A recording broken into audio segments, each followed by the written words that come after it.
I think another piece about transformation, if we want people to wake up, we have to take them out of their comfort zones and expose them to opposing and conflicting people, ideas, and environments.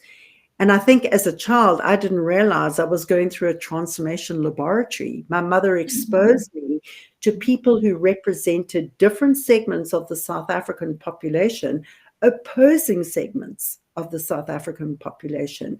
We went into homes of poor white Afrikaans people who felt fear about being dominated, by a majority of African Black people who lived in the country. It was fear-based, and they lived in poor homes. So I kind of learned to understand that perspective.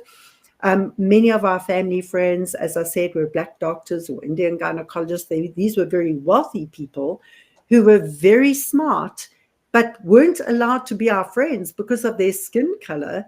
Right. But they were super smart. They were super kind. Not all of them, but a lot of them. And so I think, I had this personal laboratory at the University of Life that taught me that when you're bold, when you stand up for values and principles about our common and shared humanity, our Ubuntu, I met people across every part of the political divide. And I realized that there was more that united us than separated us. I got to understand, even in the rural mission hospital, which was run by a British husband and wife team of medical doctors in a rural African area, that was more than a hospital. It was a community.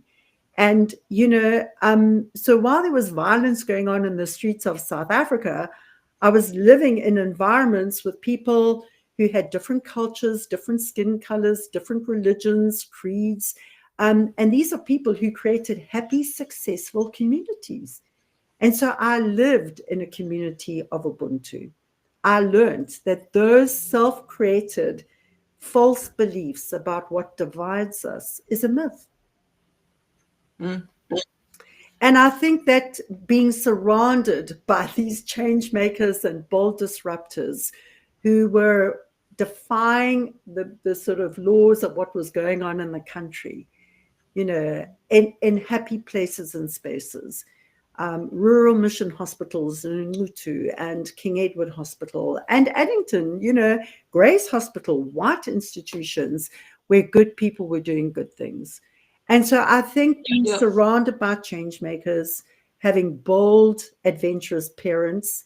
And, my mother was threatened by the police because she had nurses who had missed some classes, came to our home to get extra classes and missed their bus on the way home and came back to the house. And my mother said, well, of course you must stay here, and they stayed overnight and the neighbors reported her to the police and, she was almost arrested.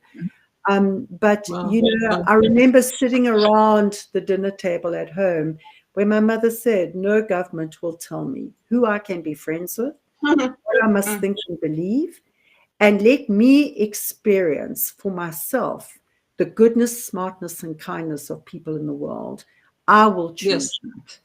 And so how lovely. And it would have, one wishes to talk with your mother. I don't know if she's passed by now, but to ask her where she came upon her sense of agency and her ability to summon that courage to take on a whole system. That's quite remarkable.